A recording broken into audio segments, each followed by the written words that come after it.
All right, I am excited about this webinar that we have today. Welcome. My name is Latrice Rollins. I'm honored to serve as the director of the National African American Child and Family Research Center right here at Morehouse School of Medicine. We are excited to present to you all today. This is a part of a series of research capacity building webinars that we have. I want to share this disclaimer about our webinar, just making sure that you all know that none of the views, none of the opinions, findings, conclusions, recommendations, any of the content that you see here today, none of it necessarily reflects the views of our funder, the Administration for Children and Families, or the Office of Planning, Research, and Evaluation. And so today's webinar is focused on research in home-based childcare. And so we are going to have fantastic presentations by three researchers. And so I'm going to stop sharing this so that I can share their bios with you and they can start to pull up their slides so that we can get started. So I'm first going to introduce Juliet Bromer. Dr. Bromer, she is a research professor at the Erickson Institute, which is a nationally recognized, she is a nationally recognized research expert on home-based childcare, and she has conducted seminal research on the supply, quality, and support of home-based childcare that has influenced public policy and program implementation across the United States. She has a long history of collaborating with and advising federal child care and early education initiatives, as well as state and community partners around translating research into policy and practice. She uses qualitative and community-based participatory research approaches to explore the ways that systems and policies influence the experiences of caregivers. So some of her current projects includes the newly funded Center for Home-Based Childcare Research, as well as research on quality in family, friend, and neighbor care, non-traditional hour child care quality and working conditions. She has a MS, Master's in Science in Early Childhood Education from Bank Street College of Education, and her doctorate is in Human Development from the University of Chicago. I'm also going to share her co-presenter. Dr. Jessica Miguel is a postdoctoral research fellow at the Erickson Institute. She received her doctorate in education from the University of California, San Diego, where her research primarily focuses on children and families to examine how disabilities, culture, and language impact access to education and educational spaces.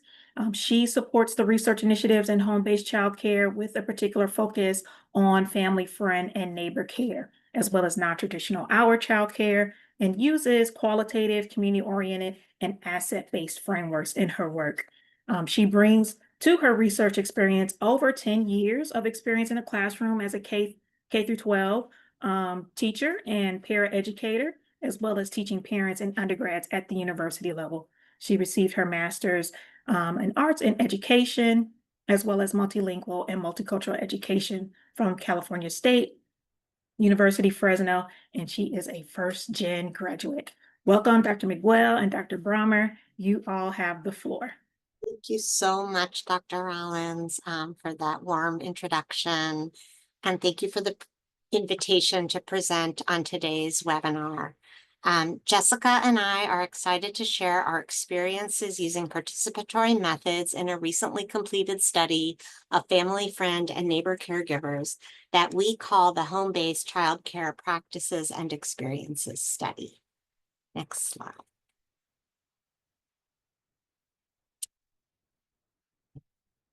So this presentation is based on work from the Home-Based Childcare Supply and Quality Project, which is funded by the Office of Planning, Research, and Evaluation at the Administration for Children and Families. We want to thank our partners at OPRE, Ann Rivera, Laura Cutler, Kathleen Dwyer, and Amber Sansbury, as well as our partners at Mathematica, and especially to the providers who shared their stories with our study team. I also want to add that because this is a federally funded research project, Dr. Miguel and I were asked to be particularly mindful that the terminology we use today is in compliance with recent executive orders and the current administration's priorities. Next.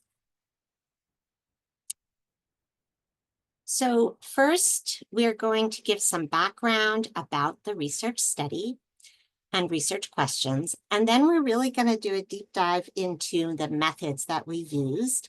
And we'll end with some reflections on those methods and really look forward to your questions and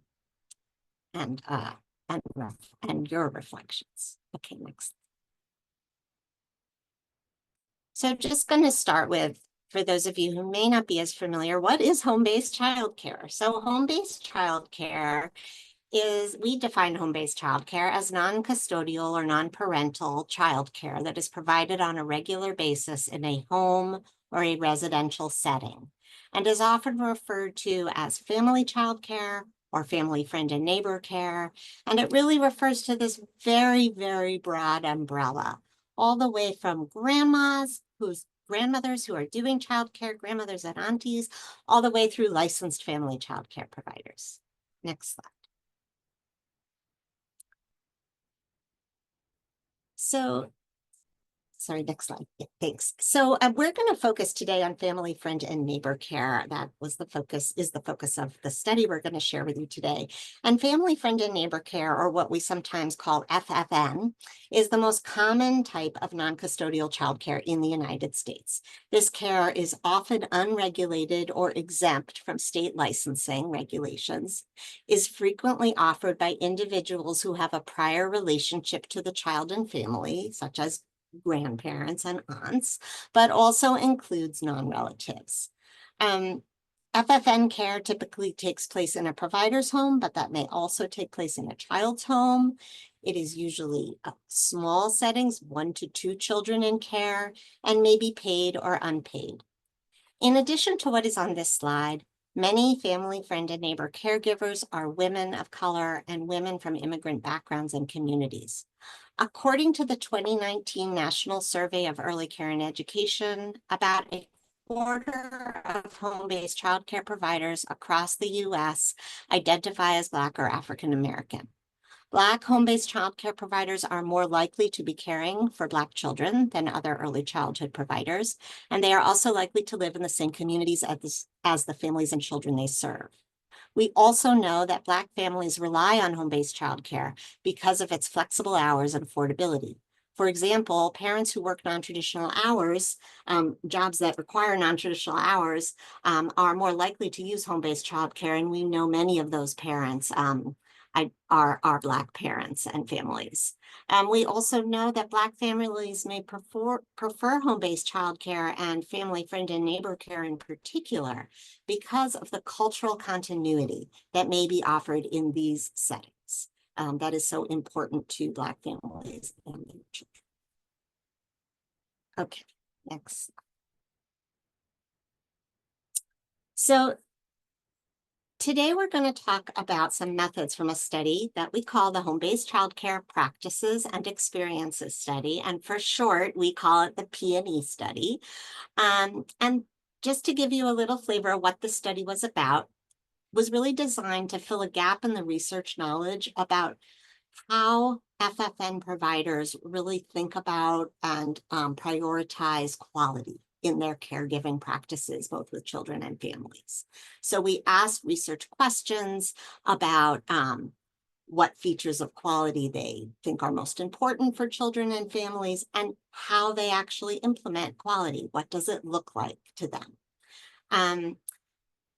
And that's where we had other research questions as well. We included families and community members, but today we're really focusing on providers and some of the quality data we collected. In addition to what is on this slide, the study also initially explored how providers' experiences and their own background characteristics, including culture, race, ethnicity, language, and even geographic location, influence their caregiving practices. To really get a full picture of what are the things that these providers prioritize and why. Okay, next slide. So we're going to focus on methods today rather than report on the findings. We do hope to be able to share findings with all of you from this study in the future. And I encourage you to reach out to me individually or to Dr. Miguel, and we'll be sure that we can share with you findings when they are available. If you are interested in learning more, just be sure to get in touch with us. And I think Dr. Miguel, if you can put a link to or put our HBCC email in the chat so people can reach us, that would be great. Thank you. And the next slide. Okay.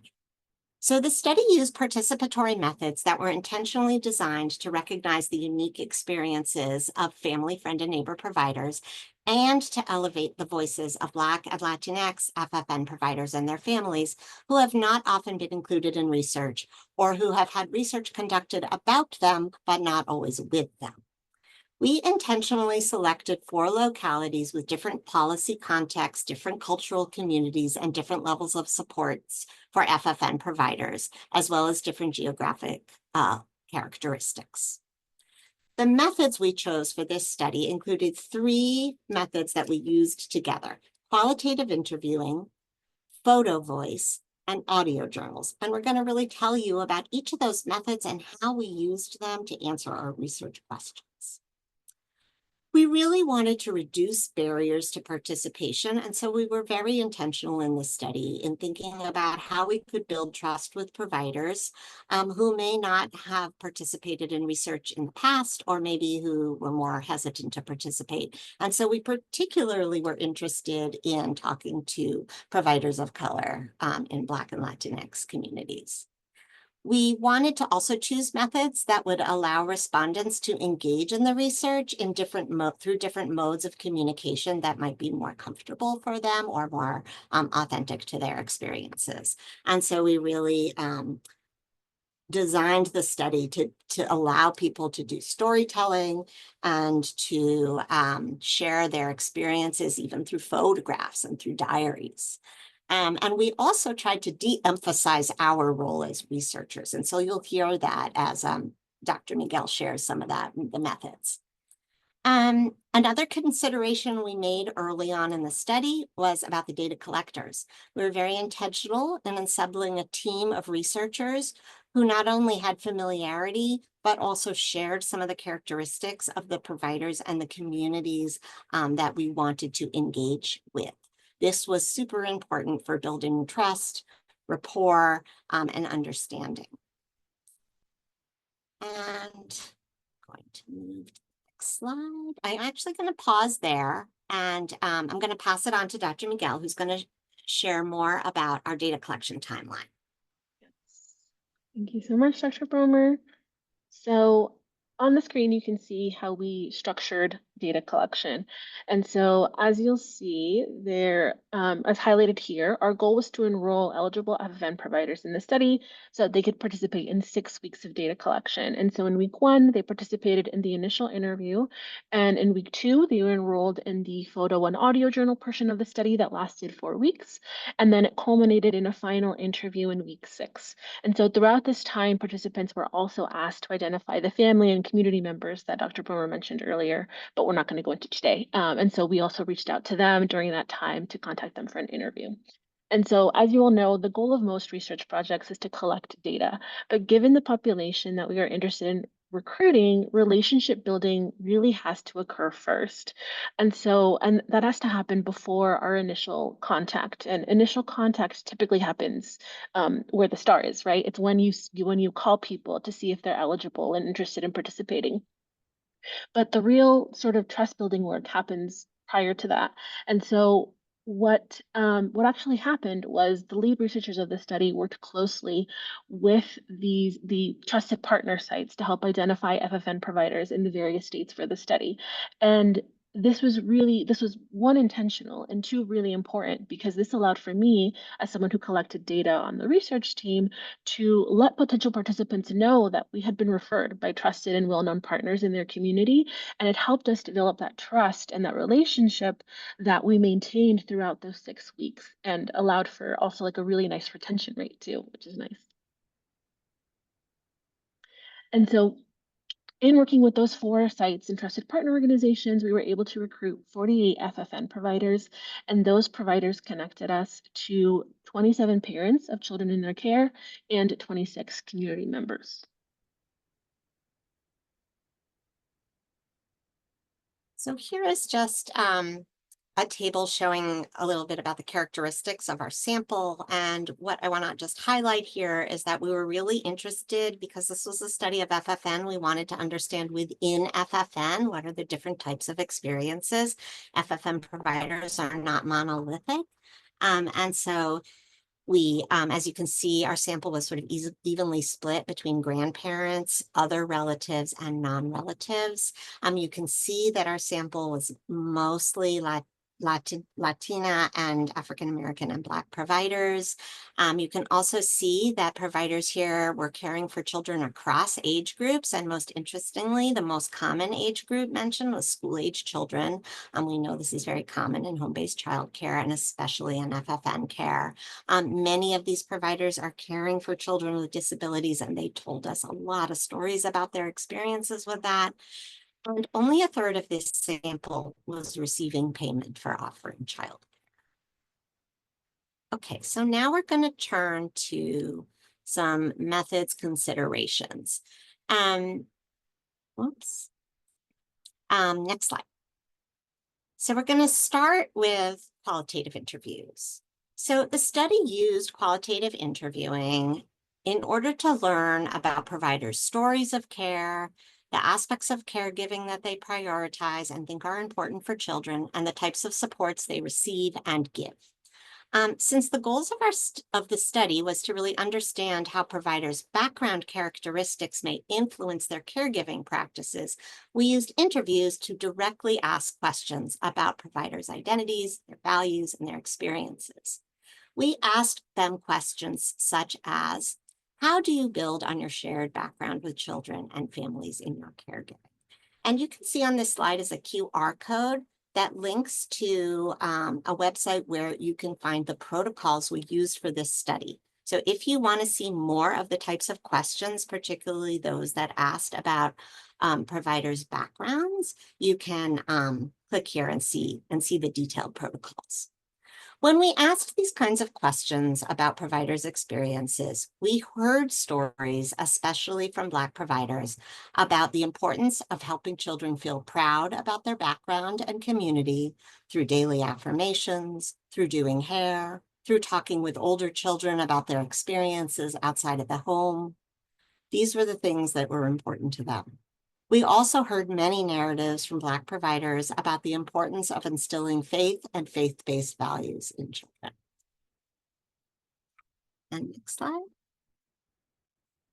So this is just an example of data, an analysis of qualitative data in the report. This here is talking about an aspect of quality that was mentioned across providers in the study that they and we call love and connection. This was a feature that many providers talked about. The way that we analyzed the data was we started with their words. So we used providers' words to identify codes. We had a spreadsheet that data collectors filled in. Every time they conducted an interview, they would go afterwards, they would go to the spreadsheet and they would fill it in with salient words and quotes from the interview they had just done. And so if you can imagine, we had this huge spreadsheet of quotes and words and stories from participants that we were able to then group into different themes. And at the end, this became our code book. So rather than imposing external constructs of quality from, literature reviews that we had done or what have you, we instead really were very intentional of using participants' words. And so we called this feature of quality love and connection, a one-on-one encounter with love. All right, Jessica, Dr. Miguel is now going to tell you more about photo, voice, and audio journals. Thank you, Dr.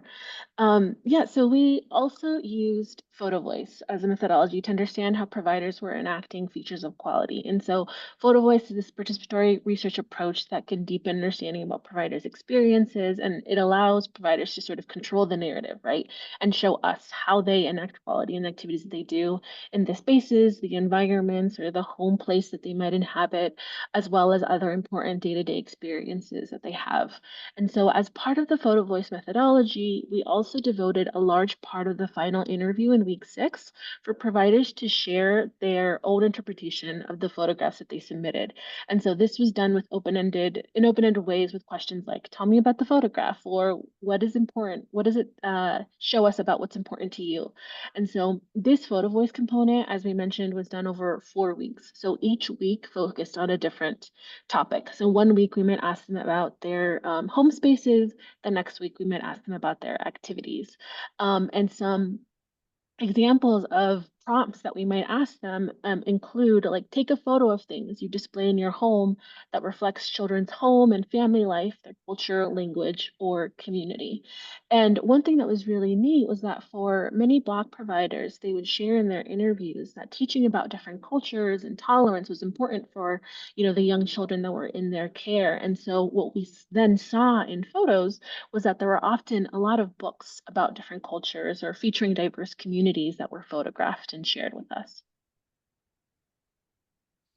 And so another example that we can share with you is this example from the photo voice data. So as I mentioned, right, we asked providers to take a photo of their daily routines, and we had them upload the photo, typically with a short caption. And those short captions often said things like, I was eating breakfast, we were eating breakfast, or I was providing a healthy meal. And so while that's informative and it helps provide some context to just, a photo, in that because we had that second interview and we were able to ask them about the photographs, it really brought to light the importance of the photos and helped us see how they're enacting or what's important to them about the type of activities that they're enacting. And so here in this excerpt, we see, a provider and a grandmother talking about how the importance of eating fruits and vegetables, right? And not eating so much sugar. And so while we see an orange and a banana and an apple, we really get a sense of like why that is important to this provider in particular. And then the third methodology we used was the audio journals. And this was also another way to invite providers to tell stories without our interference. And so audio journaling is a method that reduces the influence of the researcher.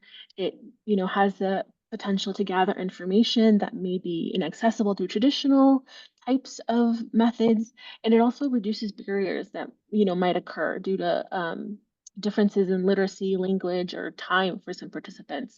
And so each week, providers were asked to answer 2 questions. The first question always asked them to describe something that brought them joy or something that was stressful or frustrating that week. And then providers were also able to choose a second question to answer, and they were typically given, multiple options. And so one example might be, tell us about a time this week when you helped children understand and appreciate their differences. And so one thing I want to share about this methodology is that what often occurred was that providers were recording these audio journals at night or at the end of their workday. And so it became a little bit like a diary entry. And so as someone who, would listen to these to make sure that they were coming in, providers were often reflecting on what was top of mind, right? Or had just occurred. And it often felt really intimate, like someone sharing a secret with you. And so it's a really interesting way of allowing us to understand, again, how they enact features of quality, but also their working conditions week to week. And so as we wrap up, we want to take a minute to just reflect a little bit on the deeper meaning behind the methods. And so this, as we stated, right, this research study intentionally chose to focus on FFN care, which, as we mentioned, is often unregulated or exempt from state licensing. And even in states where there are some regulations, they're often limited in focus and few in number. And so that means that for many providers, there's often no one to check in with, right? No one to ask, how's it going? No one to do any assessments or evaluations. And so that also means that there's limited opportunities for providers to actually reflect on the work that they do, right, in their day-to-day. And but what we heard from providers in this study was that it gave them that opportunity to reflect, right? So we have providers saying things like, this experience opened my eyes to a lot of what goes on, right? Even though I don't realize it, what all goes on to taking care of the kids, the day-to-day stuff. If you stop and think about what you do, it's pretty cool. Being a grandma is pretty neat. Or things like, I enjoyed talking, right? I enjoyed sharing, to be able to talk and try to express myself more. Or saying, being able to relate the experience that I have had because one simply lives them. But when you tell them, it is a real way to feel what you have done or what you have gone through with the children, right? And so what we see is that it gave them awareness of what they were doing and it made them value themselves and see the quality in the work that they're providing. And so as we wrap up today, I hope that the message that has come across is that when designing studies for FFN or home-based childcare providers, it's important to think intentionally about what you're asking, how you're asking, and what you want to know. Um, because providers are doing the work, we often just aren't using the right tools to capture that information. And so if you would like to learn more, these are some QR codes.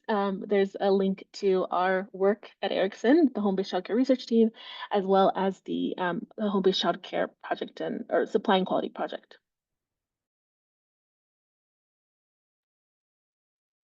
Excellent. Thank you so much, Dr. Bromer and Dr. Miguel.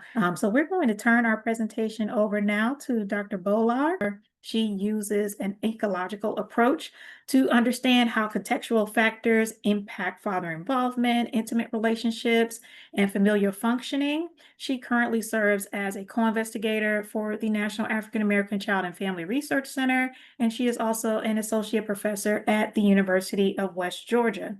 She is passionate about serving couples through therapy and relationship education, and she created a Marriage Head Start premarital curriculum.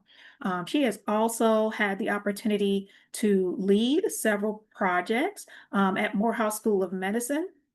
Through the Satcher Health Leadership Institute, she directed 3 large research grants that were focused on utilizing a quality parenting curriculum called the Smart and Secure Children Program, which was working to improve and promote positive health outcomes for children and their families. She received her bachelor's degree in child and family development from the University of Georgia and her master's and doctorate degree in Human Development and Family Studies from Auburn University. She is also a certified family life educator with her credential from the National Council on Family Relations.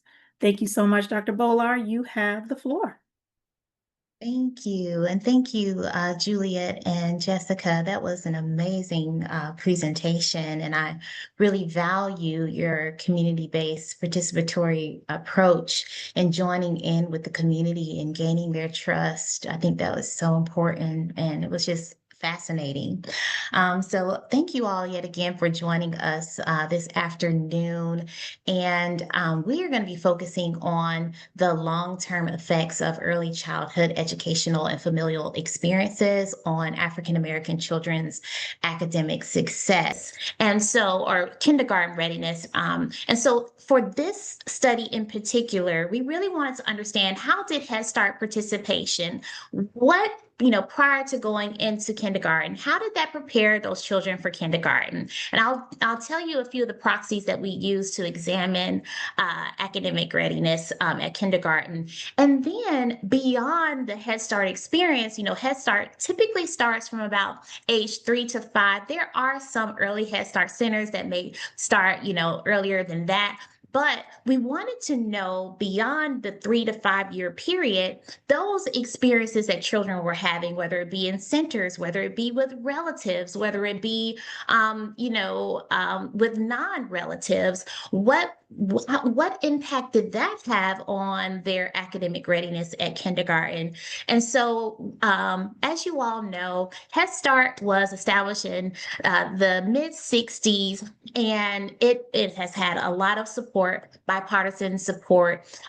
It is a federally funded program that really aims to promote school readiness in economically disadvantaged young children, and they utilize a 2-generation approach as well, with getting parents involved. It's very focus on the importance of, engaging parents. I don't know if any of you, I've actually done some work in Head Start centers, and you see that they are very much so getting the parents involved, whether it be kind of like almost a PTA and giving their experiences and things and how they want to guide the center, or just having them they can volunteer in their child's classroom. And so, when it comes to what we know for parent involvement, we see that it is associated with greater gains in cognitive, language, as well as social emotional domains, as well as improved academic achievement, social and adaptive functioning, decreased behavioral issues, and increased attendance and better study habits. This research project that we're working on right now is iterative in nature. So this was kind of our first round of results using the data that we were using. And this is utilizing secondary data. This data came from the Early Childhood Longitudinal Study that is conducted by the National Center for Educational Statistics. And they actually were following children who started kindergarten in 2010. And they followed them, and they were assessing the children as well as their families, as well as their teachers during the fall and spring semester of every year from kindergarten to 5th grade. Now, the results that we're going to be discussing today look only at their readiness entering in. So we are looking at data at when they entered into school in the fall, okay? But we are hoping to look at some longitudinal trajectories to see how their growth changes over time as well. And this is a nationally representative sample of about 20,000 kindergarten children from both public as well as private schools. They started kindergarten in 2010 and the 2011 academic school year. They have started a new iteration of this same study in 2024. So last year they started a new iteration, but that data is not available publicly. So, even in the future, we may be interested in looking at some comparisons for this sample compared to the most recent sample that they are collecting data on. And that should be available, I believe, in 2026 or 2027. So the focus of this study is really to, they focus on school readiness, they focus on early school experiences, the transition to kindergarten, and also looking at their growth in various different indices across their elementary academic career. And so this provides excellent data for educators and families and policymakers. And they also look at family, school, and community factors that impact child development. And so this was an optimal data set for what we are looking for because it was nationally representative and it had a nice sample of African-American children. And so our analytics sample for the current study was about 2,800 African-American children who entered kindergarten in 2010. So these children were about 5 to 6 years of age. Okay, I'm just making sure I'm good on time. And so these were the variables of interest, and we were utilizing these outcomes as a proxy for kindergarten readiness. And so we were looking at their reading scores, and we were looking at the teacher response with respect to the children's externalizing behaviors, internalizing behaviors, as well as self-control. Because academic readiness is not just their academic abilities, it's also their social abilities as well. And a lot of the research is pointing to how children's ability to get along with their peers and manage their own emotions is highly predictive of later academic success and honestly just success in life. And so the predictors that we were looking at in particular, we wanted to understand, first, does Head Start participation have an impact on children's academic readiness with these outcomes that we were looking at above? And then secondly, prior to children's participation in Head Start, did relative care, what was the impact of relative care? What was the impact of having care that is outside of a center, but is, non-relative care? Someone who is not,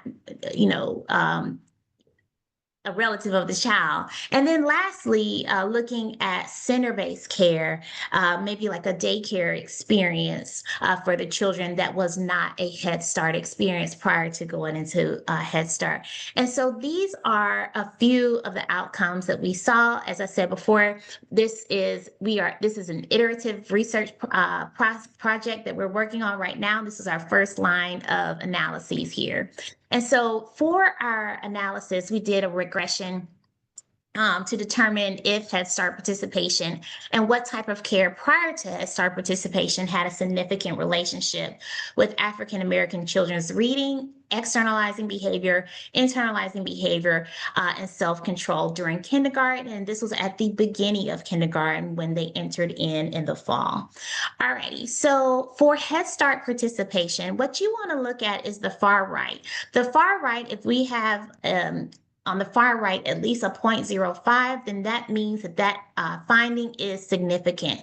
All righty, so here for reading, and then also to the coefficient here, that column that says coefficient is showing you the direction, whether that's a positive association or a negative association. So for Head Start participation, we see that it was a positive relationship with reading, and which was found to be significant.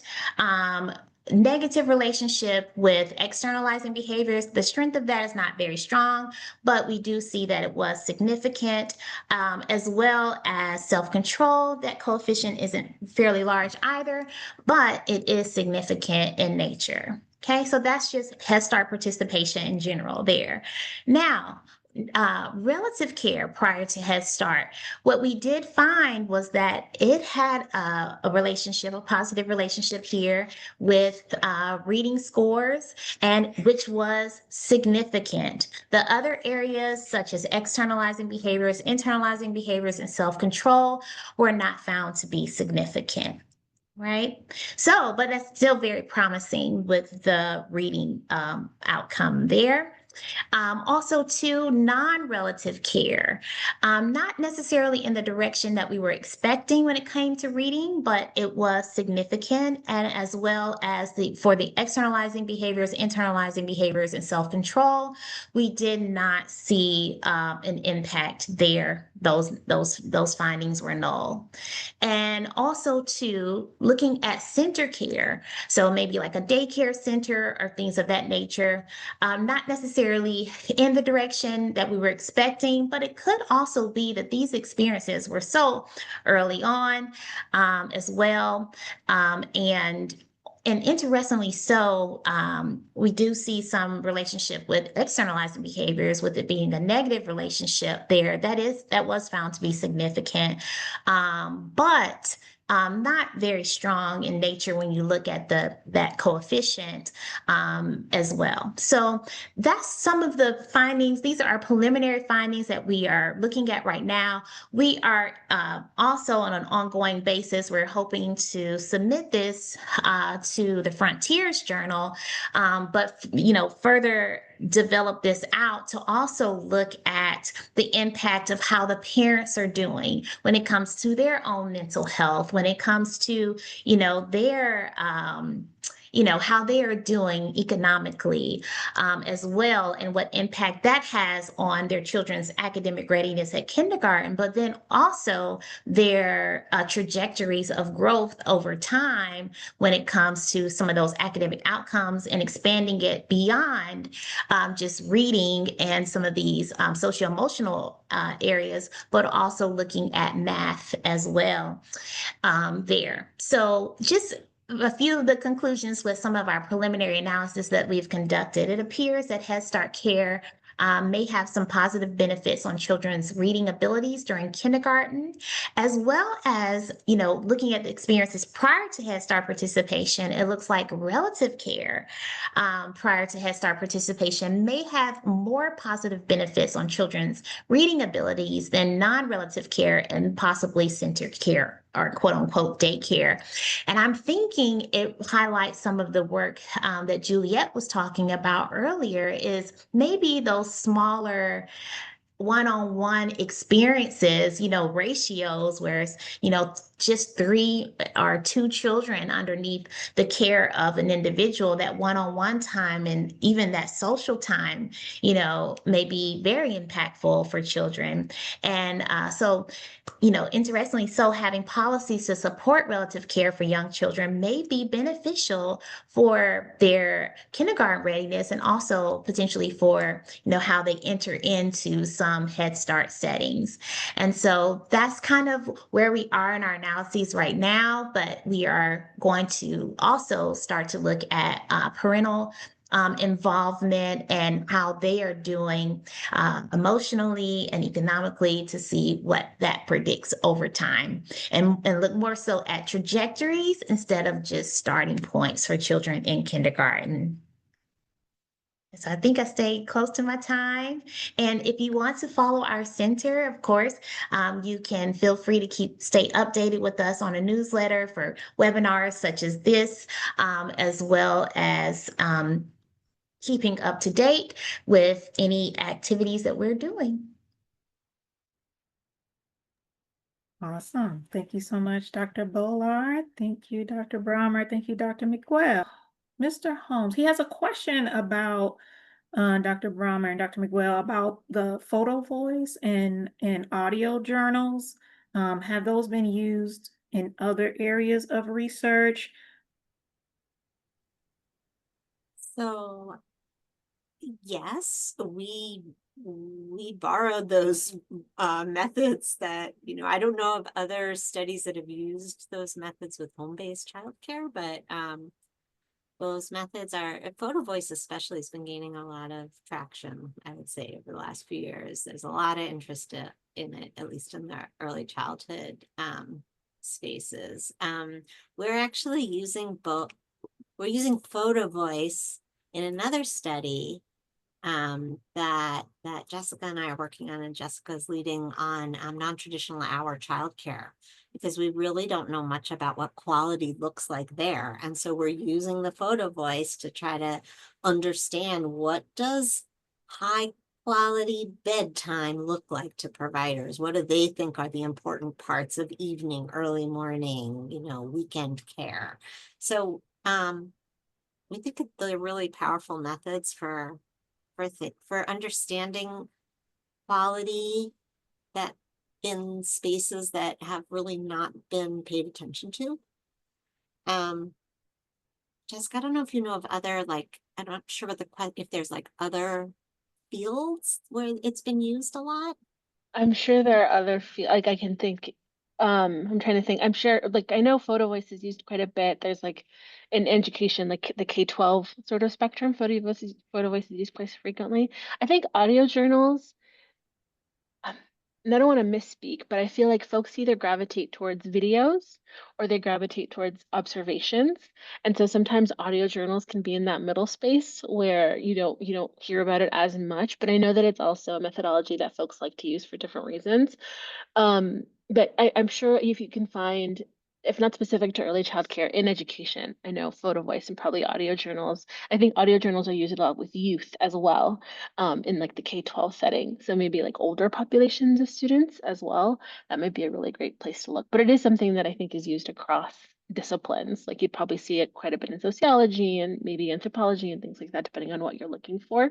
And one thing I want to know is that as Juliet mentioned, we're using photo voice in another project, and in the current one we described today, it was 1 photo or 1 to 2 photos a week.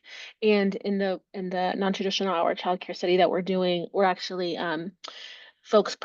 providers enroll for a week and they submit photos every day of the week. So it's less of a monthly analysis and more of a week analysis. There's also ways to play with these methodologies to get at micro instances or more macro and things like that to think about.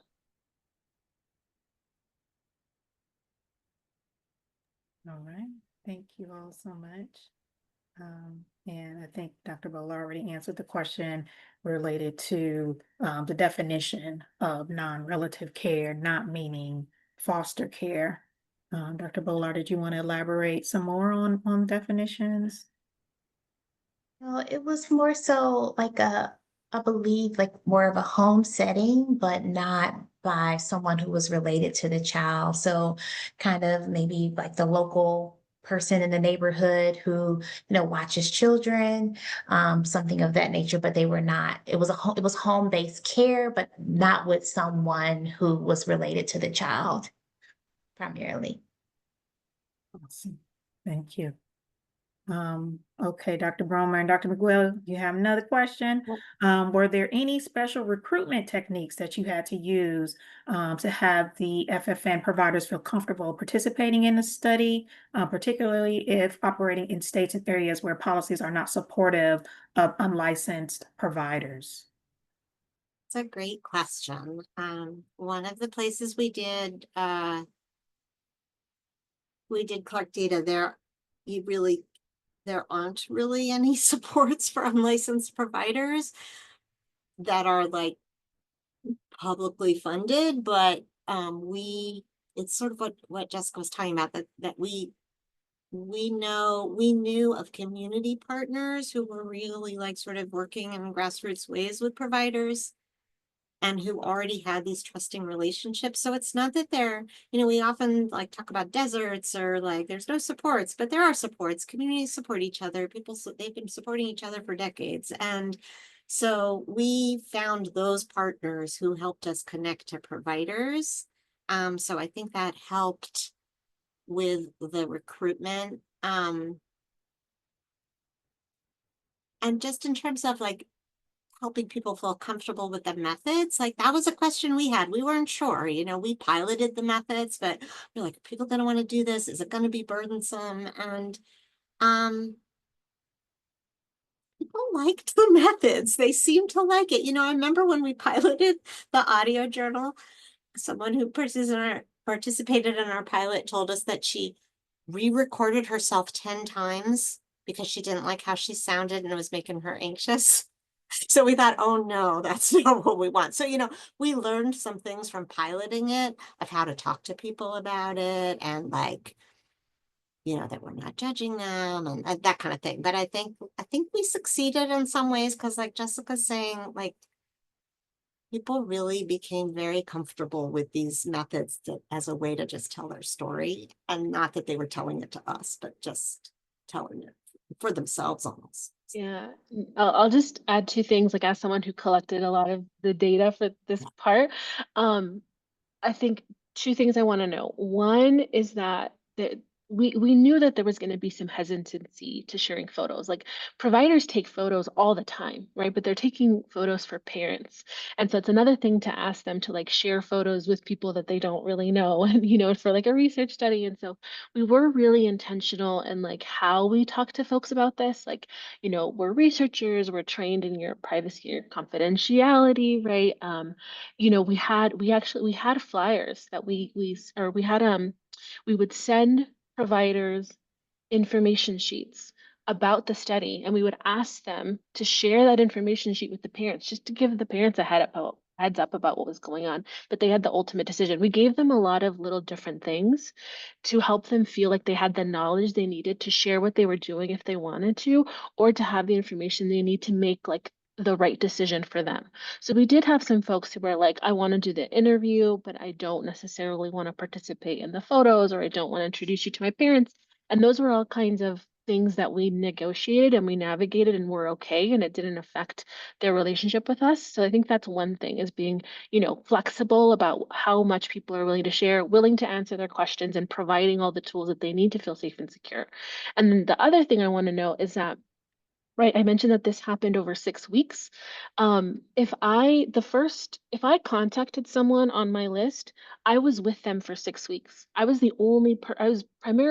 like almost the only person that talked to them for those 6 weeks. So we intentionally like stuck with the provider that we were talking to. We stuck with them the whole way through so that they felt like they could ask me questions, like they could email me, like they could give me a call, because we talked for a little over like a month and a half consistently. And so I think that was another thing that was like, once you called someone, like you were with them. You were with them for the whole ride, which I think was also helpful. Good deal. All right, so we have a few more questions, Dr. Bolar. Just talk a little bit more about this data set that you work with. And so folks are wondering about um, the relatives being part of the child's household. Did you look at that? Did you look at the number of children? And I don't know if those things are included in the data set, like how many children are cared for. And did you look at the Yeah. state that the Yeah. provider was based in? Yeah, those are all really good questions.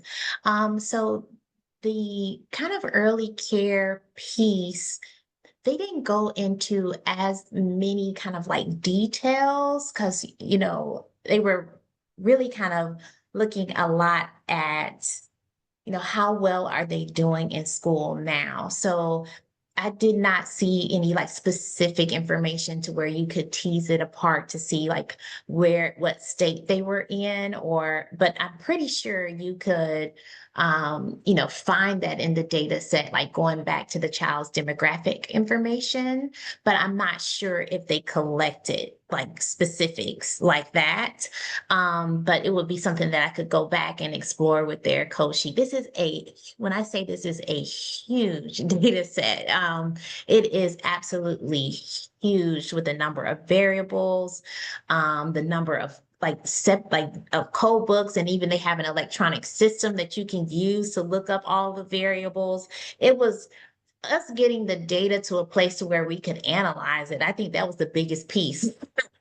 Since it was so huge, kind of learning how to navigate it, the language that they used, as well. So I think that it would be interesting. We probably could kind of go in and tease it apart to that level if we go back to the parents' demographic information or the child's. Yeah, and in the interest of time, Mr. Brandon's question around, just further explorations of the data, and I think you concluded your presentation with talking about an article that we are working on now to look at a number of different outcomes and various differences, just not looking at one population like this study did, but looking at a number of variables and differences across to see how they link to child and parent outcomes. And then I think maybe this question is for you. Okay, yeah, Dr. Bromer, you're getting ready to type it in, but what were the 4 states where your data was collected? And then, It was a southern state and it was rural, and it was a southwestern state where it was suburban, urban, and rural, and it was a community on the West Coast, which was also sort of suburban, urban, and then it was a very urban community on the East Coast. all right. And I think you put in a link in the chat Yes. earlier on about the study, right? Where people can see more or. So the study will be, I put a link into the landing page for the home-based childcare supply and quality project. That's ACF's landing page, and we anticipate that study products will be posted there in the future. All right, excellent. But Well, people should also feel free to contact me through the email that Jessica posted, and we can share additional information, and we have lots of other projects, so that's probably the best way to find out when info is available. Wonderful. Excellent. Thank you all so much. I told you the time was going to go a bit quickly, and so needed to kind of stay locked in because the time will go by fast. So thank you all so much for your presentations. Thank you, attendees, for your attention. Please take our survey so that we will know how this went for you all and what future recommendations you have for topics. We will have this recording on the center's website, so you'll be able to see that. And again, feel free to reach out to these presenters directly if you have additional questions that you weren't able to get answered today. And you might get a little bit more feedback when you talk to them one-on-one. All right, thank you all so much. Have a great rest of your day.